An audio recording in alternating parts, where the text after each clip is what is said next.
Hola, hola compañeros, bienvenidos a mi canal y bienvenidos a esto que se llama Galileo y la caída libre, mis queridos compañeros. La idea de este video pues tiene como propósito finalizar con todo el contexto histórico, social, cultural, geográfico en el que se envolvió nuestro amigo Galileo Galilei y que le sirvieron para postular los principios fundamentales de la caída libre que luego se convirtieron en los principios fundamentales del estudio del movimiento o la cinemática. Y con ello sembrar la base para la construcción de la rama de la física llamada la mecánica. Entonces, no siendo más, mis queridos compañeros, los dejo para revisar cuáles fueron los postulados más importantes, cuáles son las descripciones que hizo nuestro amigo Galileo Galilei ya en términos de construcción científica, o sea, los saberes que necesitamos para poder comprender lo que significa la caída libre, pero entender básicamente qué es lo que vamos a entender de aquí en adelante por caída libre. ¿Y quién nos planteó estos principios? Pues nada más y nada menos que nuestro amigo Galileo Galilei, que trabajó sobre la caída libre.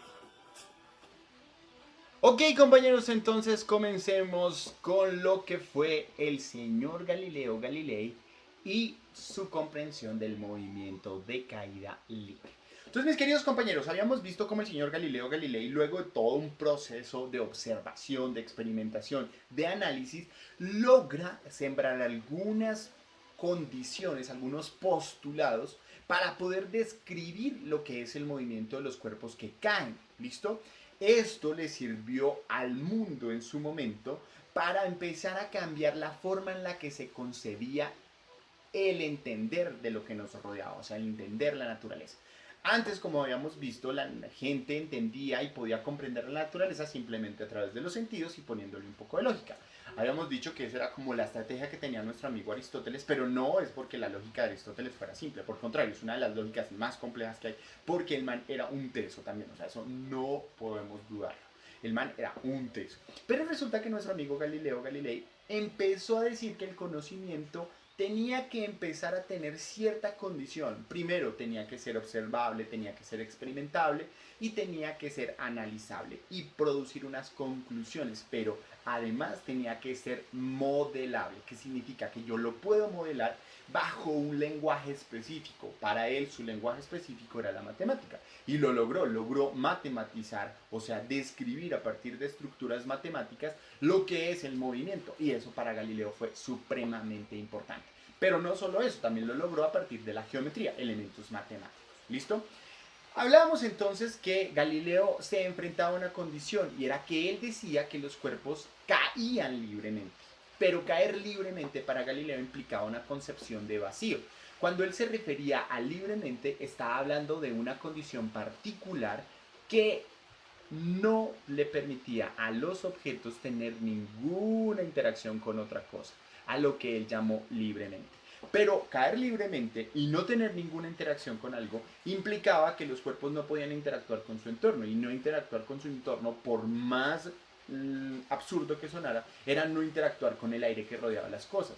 Quitar el aire implicaba generar vacío, y en el momento de Galileo Galilei, perdón, hablar de vacío pues era peor de peligroso que hablar de la transmutación y que hablar de la posición del universo o de la posición de la Tierra en el universo. Era muy, muy peligroso porque hablar del vacío era simplemente decir, oiga, Dios no está en ese lugar porque está vacío.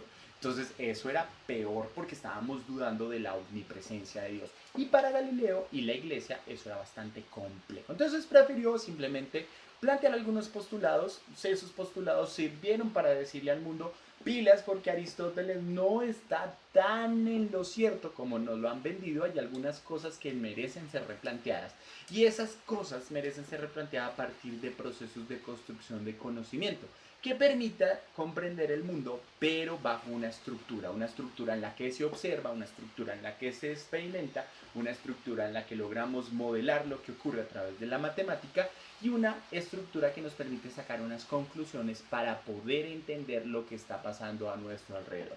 Y Galileo lo hizo con el estudio del movimiento, un estudio que describe y genera el nacimiento de la mecánica y particularmente de la cinemática, de la descripción de cómo es que se mueven los objetos. Esto es muy importante porque a futuro sus estudiantes y otros grandes científicos que reconocen el trabajo de Galileo lo retoman para poder hablar sobre el por qué se mueven los objetos y construir un núcleo más grande en la mecánica, ya no solo describir el movimiento, sino explicar por qué se mueven las cosas. Muy bien, pero nosotros estamos en este momento para describir los movimientos, o sea, vamos a describir la caída libre en términos de Galileo Galilei. Y vamos a tomar los apartes más importantes de nuestro amigo Galileo Galilei. Listo. Pues resulta, mis queridos compañeros, que nuestro amigo Galileo Galilei planteaba las siguientes condiciones. Él decía, todos los objetos que caen, ¿sí? Van a caer, o mejor, van a llegar al mismo tiempo al suelo si caen libremente, ¿sí? Y eso implica algunas cosas importantes. Primero, decir que dos cuerpos llegan al mismo tiempo, si se mueven libremente, implica que no puede actuar ninguna condición externa sobre ellos. La condición externa que planteaba Galileo que actuaba sobre ellos, pues era ¿qué? Pues era simplemente el aire. Si por el contrario no existía la presencia de aire, obviamente estábamos hablando del vacío, pues la hoja, la piedra, por ejemplo, en este caso, pues no iban a tener que interactuar con absolutamente nadie. Eso implicaba que caían libremente, sin la acción de nadie. Entonces, Galileo planteó primero que para que dos cuerpos se muevan libremente no tienen que interactuar con nada, con absolutamente nada. Eso implica que no pueden interactuar con el aire. ¿Listo? Segundo, van a llegar al mismo tiempo al suelo bajo las siguientes condiciones. Condición A. Necesitamos que estén a la misma altura. ¿Qué significa que estén a la misma altura? Significa que hay un referente que me dice que con respecto a ese referente los objetos están a la misma distancia. Ejemplo, si mi referente es la mano y mis objetos son un segmento verde y un segmento blanco que están acá, pues van a tener el mismo referente que es el suelo y eso implica que van a estar a la misma altura si y solo si la distancia entre la mano y el segmento verde es la misma que entre la mano y el segmento blanco. Eso significa que están a la misma altura. Y aquí es importante porque empezamos a tener los puntos de referencia muy claros. Ejemplo, si ustedes ven esta torre y yo dejo caer mi esfero desde este punto, pues resulta que este punto va a tener esta distancia hasta la parte superior de la torre, ¿sí? Del Capitán América. ¿Listo? Muy bien. Pero si lo lanzo desde aquí, el referente ya cambia porque ya no es la parte superior de la torre, sino que es la parte inferior. Entonces aquí las distancias van a ser totalmente distintas, razón por la cual es importante comenzar a trabajar en el marco de referencia. Marco de referencia que me diga cuál es la altura, cuál es la distancia sobre la cual yo voy a decir que están o no están sobre o a una cierta distancia. ¿Listo? Entonces pilas, eso implica. Entonces retomamos. Primero, él decía que los cuerpos van a caer, que los cuerpos caen libremente si no hay ninguna acción sobre ellos. Eso implica que toca quitar el aire. ¿Listo? Segundo, van a llegar al mismo tiempo si se lanzan de la misma altura y segundo, se lanzan al mismo tiempo. ¿Sí? ¿Por qué? Porque yo puedo tener un cuerpo aquí y uno a la misma altura, pero ¿qué puede pasar? Puede pasar lo siguiente, que resulta que yo dejo caer primero el esfero y luego a mi Vegeta. Entonces, ¿qué va a pasar? Pues va a llegar primero el esfero. No, tienen que haber unas condiciones igualitarias, unas reglas de juego. Entonces, la primera regla de juego es que no puede actuar nadie sobre ellas, tienen que caer libremente. Segundo, se tienen que lanzar a la misma altura. Y tercero, se tienen que lanzar al mismo tiempo. Si eso ocurre, mis queridos compañeros, entonces podemos decir que los cuerpos llegan al mismo tiempo. Entonces aquí ustedes van a ver en esta sección, perdón, yo les voy a utilizar el lápiz un momento. Ustedes van a encontrar aquí, van a encontrar nuestra hoja y nuestra piedra. ¿Listo? Ustedes van a estar viendo eso. Nosotros decimos que están en el vacío. ¿Eso qué implica? Que van a moverse si los dejamos caer libremente. Entonces, como los dejamos caer libremente, tanto la hoja como la piedra no tienen con quién interactuar.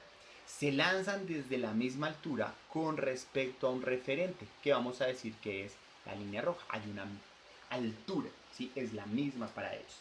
Entonces, si se sueltan al tiempo, entonces tanto la hoja como la piedra van a llegar al mismo tiempo. Eso fue súper importante en la época, porque eso decía que nuestro amigo Aristóteles estaba equivocado. Decir que Aristóteles estaba equivocado, perdón, era ir en contra de toda la corriente conceptual del momento, era cambiar de chip. Hoy nos puede parecer una bobada, hoy nos puede parecer que es, "Ay, pues es obvio, sí, todo el mundo lo sabe". Pues resulta que en esa época no. Pensarlo implicaba pensar en el vacío, eso era herejía. Romper con el postulado de Aristóteles era heréjico. Entonces Galileo se tenía que enfrentar a unas cosas absurdamente complejas que en últimas no tenían nada que ver con el propio movimiento para explicarlo, sino que se enfrentaba a idealizaciones. Y esto es muy importante porque nos muestra que el conocimiento lo hacen seres humanos. Y los seres humanos tienen historias, tienen vidas, tienen afectaciones. Como yo les decía, Galileo en últimas hace todo este trabajo y lo intenta publicar antes de morir para sembrar cizaña en contra de Aristóteles y decirles, ah, bueno, ustedes creen en Aristóteles, expliquen esto según Aristóteles. Yo se los puedo explicar desde esta concepción, si la quieren creer. Y después les tocó creerla. Entonces, principios fundamentales de la caída libre según Galileo Galilei. Primero, entonces, los cuerpos tienen que caer libremente. ¿Qué implica caer libremente? Que no pueden interactuar con nada. Eso implica necesariamente que ni siquiera pueden interactuar con el aire. Entonces, al quitar el aire, van a moverse libremente. No se pueden ni empujar, no se pueden ni alar, no se puede nada. Simplemente dejar que por acción natural se mueva. ¿Listo? Eso es moverse libremente. Y generando que el aire no genere una fricción, que es lo que nosotros llamamos, o sea, una fuerza que evite que el cuerpo se mueva. Por ejemplo, cuando nuestro Vegeta está cayendo, el aire genera una fricción, que es una fuerza que se opone a que caiga, sino que trata de echarlo para arriba. Por algunas condiciones, pues él va a echar es para abajo y eso va a generar como una especie de frenado, lo va a intentar frenar, que es lo que le pasa a las hojas por su densidad y por su forma y por algunas características aerodinámicas que tienen. Pero si quitamos el aire, la aerodinámica no va a afectar, entonces podemos decir que la hoja va a caer y va a llegar exactamente al mismo tiempo si se lanza con otro objeto como mi esfera. Van a caer al mismo tiempo.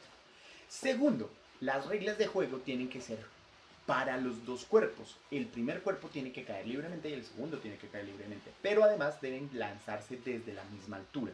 Si se lanzan desde la misma altura podemos estar completamente seguros que van a llegar al mismo tiempo. Pero pilas porque falta la tercera regla de juego y es que tienen que dejarse caer al tiempo. Si no se dejan caer al tiempo, no vale. ¿Listo? No podemos. Esto, aunque ustedes no lo crean, esto es una condición experimental, porque nosotros estamos manipulando las cosas. Decir que les vamos a meter en un espacio vacío, decir que los tenemos que soltar a la misma altura y al mismo tiempo, es poner condiciones experimentales. Si yo quiero experimentar y poder comprobar lo que hizo el señor Galileo Galilei, pues necesito unas condiciones experimentales que me permitan eso. Y es lo que nosotros llamamos unas condiciones ideales. De aquí en adelante, mis queridos compañeros, va a ser muy importante este concepto de condiciones ideales, fenómenos ideales. ¿Qué va a pasar? Que vamos a encargarnos únicamente del fenómeno sin tener en cuenta las afectaciones que pueda llegar a tener ese fenómeno por el entorno en el que está pasando. Entonces, cuando nosotros decimos que nuestro amigo Vegeta va a caer libremente, estamos haciendo una idealización del fenómeno, que estamos diciendo que el movimiento es libre, que el aire que lo circula no lo está frenando, es más, ese aire ni existe, ¿sí? No lo vamos a tener en cuenta. Porque si lo tenemos en cuenta, pues vamos a tener problemas. ¿Cuáles problemas? Pues que no se van a dar las condiciones para caer libremente y ahí el estudio es totalmente distinto. ¿Listo, mis queridos compañeros? Muy bien. Entonces, esos tres son las condiciones fundamentales. Nuestro amigo Galileo Galilei los planteó muy bien. Perdón, yo me corro por acá. Entonces, mis queridos compañeros, bueno, entonces nuestro señor Galileo Galilei planteó tres reglas, pero pilas, esas tres reglas, aunque sirvieron, bueno, sirvieron para mucho. Primero porque él quería desmentir a Aristóteles en términos de que los cuerpos no se mueven verticalmente o no caen por las condiciones substanciales que él proponía, no porque mi naturaleza es ser de piedra o es llegar al suelo, y no porque mi naturaleza es de piedra, aire, voy a estar un tiempo en el aire y llegar al suelo después por mi naturaleza tierra. No, él decía que habían cosas más profundas, pero en últimas sí terminó quedándose en lo simple para poder decir Aristóteles está equivocado, ¿listo? Pero si hacemos una mirada más profunda al estudio de Galileo y frente al por qué los cuerpos realmente llegan al mismo tiempo, que él fue con lo que él logró demostrar que Aristóteles está equivocado, pues vamos a tener varias condiciones importantes. Primero, él decía que se tienen que soltar a la misma altura y al mismo tiempo, ¿sí? Y que tienen que estar libres. Eso implica las condiciones generales, pero no son las únicas. También se necesita esto. Primero, voy a borrar por acá. Primero, que partan con la misma velocidad inicial. ¿Qué significa? Necesito que mi hoja y mi piedra partan con la misma velocidad. Él los dejaba caer. ¿Qué significaba que los dejara caer? Significaba, mis queridos compañeros, que estaban en reposo. O sea, ambos tenían velocidad inicial igual a cero. Y digo inicial porque esa velocidad no se mantenía, esa velocidad cambiaba. Porque si no cambiaba la velocidad, pues no iba a haber movimiento. Recordemos que si no hay velocidad, no hay movimiento. Entonces, adicional a eso, implicaba que llegaban al mismo tiempo. O sea, los lanzamos libremente, los lanzamos desde la misma altura, los lanzamos al mismo tiempo. Eso implica que tienen que recorrer la misma distancia. ¿Listo? Entonces vamos a tener la misma distancia que van a recorrer. Y eso es muy importante, porque van a recorrer la misma distancia. Pero entonces, ¿qué necesitamos para que recorran la misma distancia, partiendo con la misma velocidad, soltándolas al mismo tiempo y libremente? Pues necesitamos que su velocidad final sea la misma.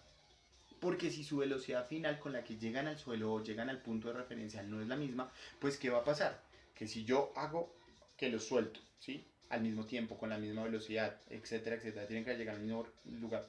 Si uno va más rápido porque tiene mayor velocidad que el otro, pues va a llegar primero. Y eso no era lo que ocurría, ¿sí? No es lo que pasaba según Galileo Galilei. Eso se vino a demostrar mucho tiempo después. Yo les dije a ustedes, con las cámaras al vacío, uno de sus estudiantes intentó hacer una cámara al vacío, se acercó muchísimo a las cámaras del vacío, fue el señor Torricelli, pero pues después vino otros señores y luego ya con las grandes cámaras cuando supuestamente se viajó a la luna.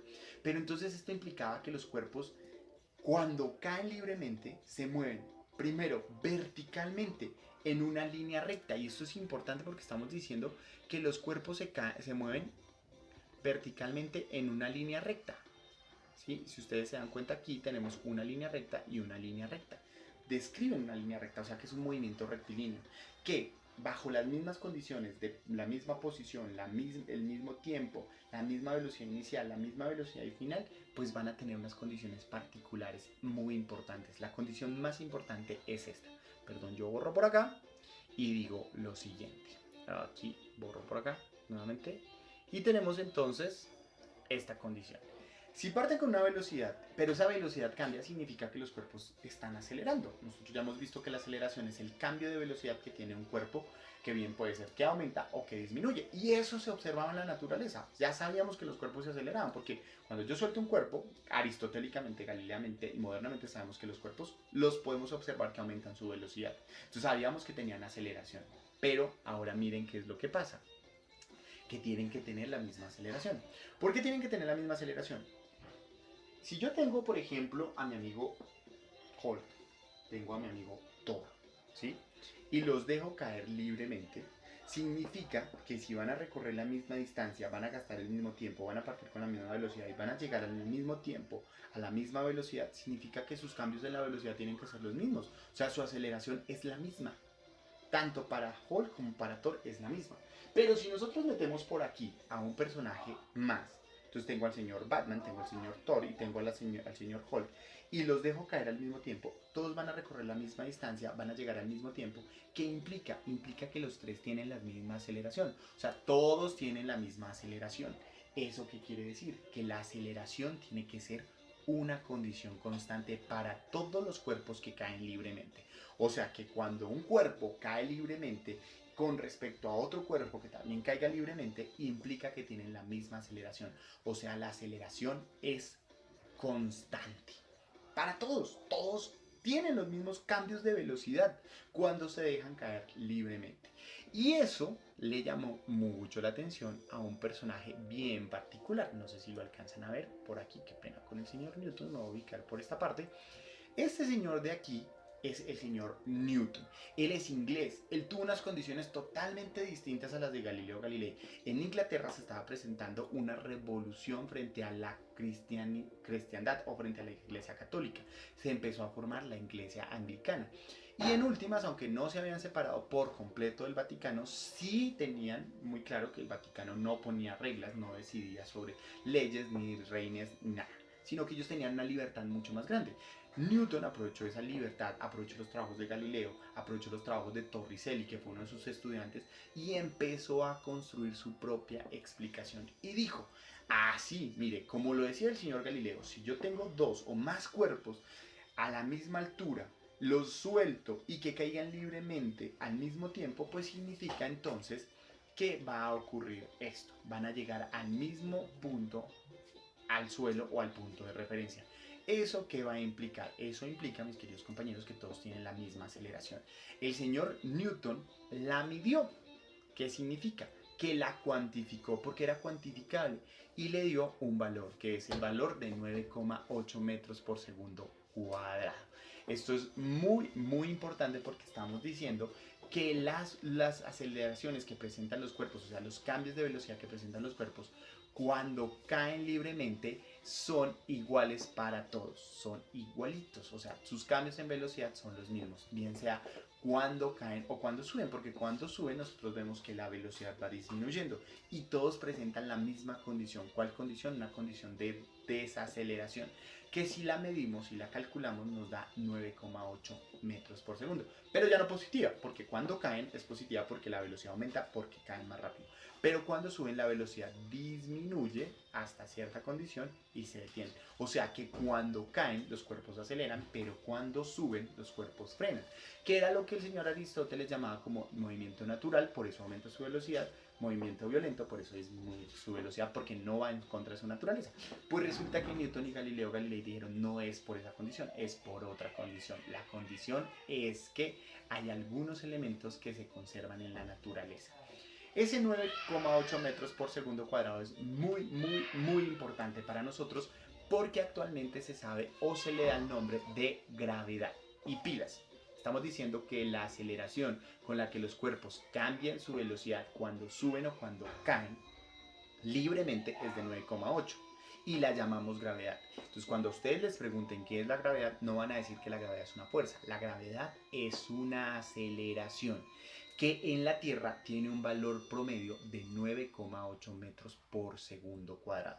¿Qué significa? Que cada segundo aumenta su velocidad 9,8 metros por segundo en promedio. Eso lo vamos a ver después.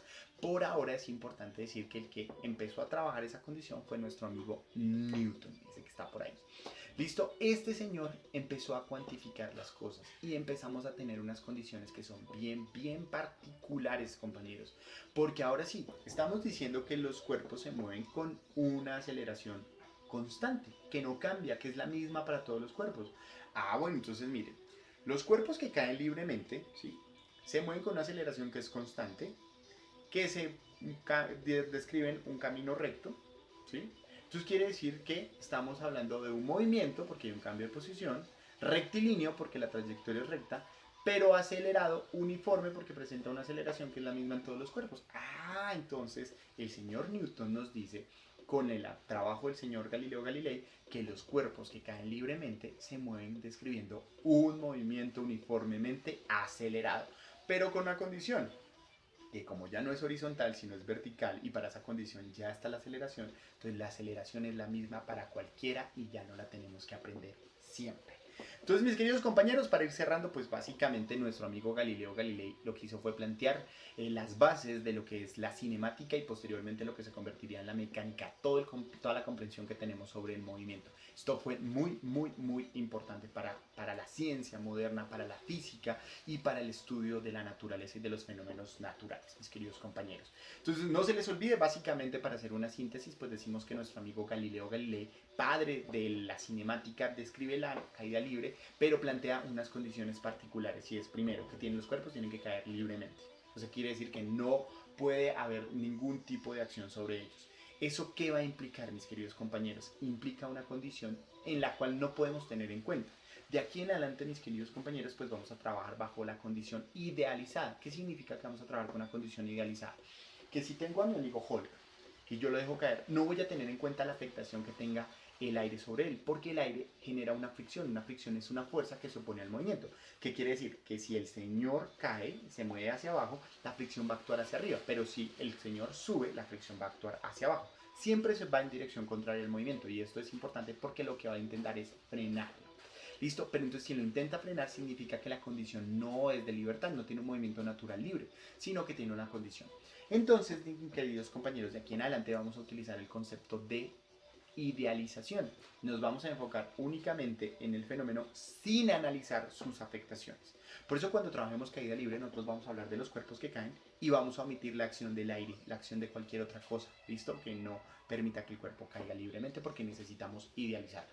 Si no trabajamos condiciones idealizadas, pues vamos a tener un problema y el problema es que se nos va a volver un chicharrón el berraco. Pero por ahora vamos a trabajar eso. Entonces repito, mis queridos compañeros, vamos a trabajar condiciones idealizadas, que significa que no vamos a trabajar con ninguna acción sobre los cuerpos que se mueven cuando caen verticalmente hacia la Tierra. Eso lo llamó el señor Galileo Galilei un movimiento de caída libre. ¿Listo? Por eso se llama libre o una condición idealizada.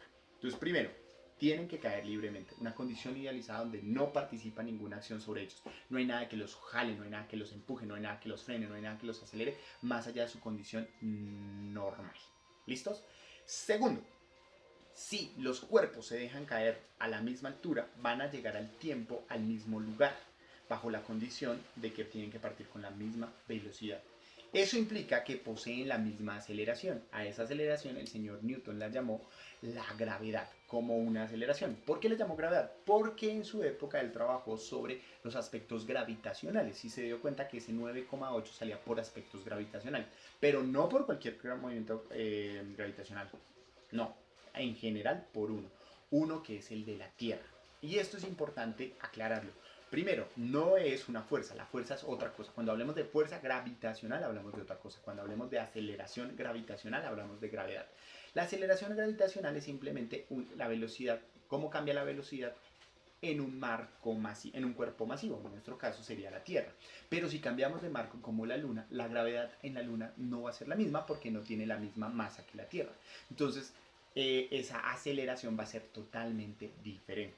¿Listo? Entonces, esto es importante porque la gravedad, ese 9,8, que es un valor constante teóricamente, primero es un valor promedio, segundo es un valor de la Tierra. Tenemos que estudiar. Ustedes saben que, por ejemplo, el Namekusei tiene un valor totalmente distinto, que en el planeta Bellita tiene un totalmente distinto, en Krypton tiene un valor totalmente distinto, en la Luna tiene un valor totalmente distinto, en Júpiter, en Venus tienen valores totalmente distintos, incluso en el planeta del señor Kaiosama también tiene un valor totalmente distinto. Entonces, ese valor de 9,8 se da en la Tierra, ¿sí? Digamos que en esa época, pues para Newton y para el señor, los estudiantes y los herederos del señor Galileo Galilei, pues no habían más planetas, entonces lo consideran como una condición universal. Pero actualmente sabemos que no es una condición universal. Primero, que es de la Tierra, y segundo, que ese 9,8 es un valor promedio. Promedio, ¿qué significa? Que puede estar por encima o por debajo en algunos lugares. ¿Qué se sabe actualmente de ese 9,8? Que puede variar, ¿sí? Puede aumentar o puede disminuir. ¿De qué depende esa aceleración? De acciones gravitacionales, o sea, de la interacción entre un cuerpo muy masivo y un cuerpo no tan masivo. Eso implica que si los dos cuerpos están muy cerquitas, las interacciones van a aumentar, entonces las aceleraciones gravitacionales van a aumentar, por eso las gravedades van a aumentar. Entonces, ¿qué pasa? Si usted está acercándose al centro de la Tierra, pues la gravedad va a aumentar porque la interacción entre los dos cuerpos que están va a aumentar, entonces la aceleración va a ser más grande. ¿Listo?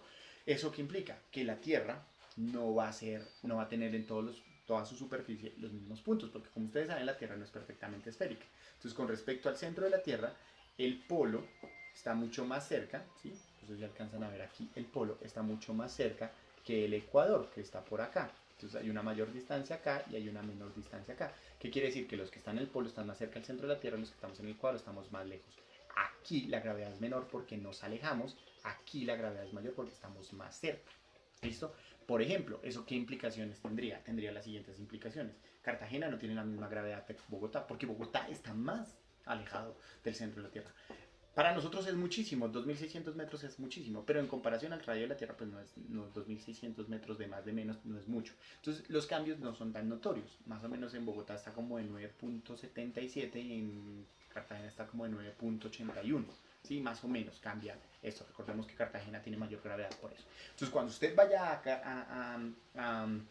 Cartagena, la aceleración va a ser mucho más grande, entonces sus cambios de velocidad van a ser un poco más fuertes, ¿listo? Pero es un valor promedio. Si nos alejamos del centro de la Tierra, esa gravedad, o sea, esa aceleración con la que caen los cuerpos, va a ir disminuyendo, incluso va a llegar a cero. En el momento en que les llega a cero, significa que el objeto que salió, que ya experimenta una gravedad de cero, ya no está en contacto gravitacional con la Tierra. Eso es lo que implica. Y la gravedad va a ser menor, que significa que los cuerpos no se van a acelerar, o sea que los cuerpos van a mantener su misma velocidad. Porque recuerden, mis queridos compañeros, la aceleración es un cambio en la velocidad para aumentar o para disminuir. Y si la aceleración vale cero, significa que o se permanece en el reposo o permanecen con su velocidad. No hay vuelta de hoja. Entonces, mis queridos compañeros, pues básicamente estos fueron los principios que el señor Galileo Galilei nos permitió establecer con la caída libre y que nos dan pie para poder trabajar sobre la caída libre de aquí en adelante. Entonces, no se les olvide que la caída libre es simplemente un movimiento uniformemente acelerado para todos los cuerpos, rectilíneo, vertical, que puede ser dirigido hacia abajo o hacia arriba, de donde la gravedad la podemos asumir como un valor constante igual a 9,8, que significa simplemente que es la aceleración que vamos a manejar de aquí en adelante para este tipo de movimientos. Antes, cuando trabajamos horizontalmente, pues teníamos que calcular la aceleración o no la daban, pero aquí ya la conocemos. Es un valor regular promedio constante que es de 9,8. Sí estamos hablando de la Tierra, pero no se les olvide que nosotros muchas veces hablamos, por ejemplo, de Namekusei, hablamos del planeta Kaiosama, hablamos de Venus, hablamos de Júpiter, hablamos de la Luna de Titán, de nuestro amigo Thanos, ¿sí? Y este tipo de personajes. Entonces, estas condiciones son muy, muy importantes.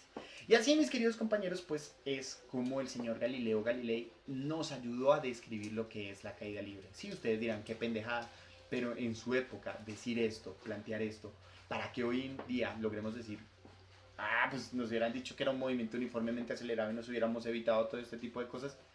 No, la ciencia la hacen los seres humanos. Los seres humanos tienen un contexto, tienen una historia, tienen emociones, tienen intereses. Y eso fue lo que le pasó a nuestro amigo Galileo Galilei, mis queridos compañeros. Y ese 9,8, esa condición de asumir que los cuerpos caen libremente, o sea, sin la acción del aire y ese tipo de cosas, todo eso se lo vemos a nuestro amigo Galileo Galilei. Por eso Galileo Galilei es reconocido como uno de los padres, es reconocido como el padre de la ciencia moderna, pero es reconocido como uno de los grandes científicos de la historia, como uno de los más grandes físicos. De hecho, se conmemora su muerte, su nacimiento, sus trabajos.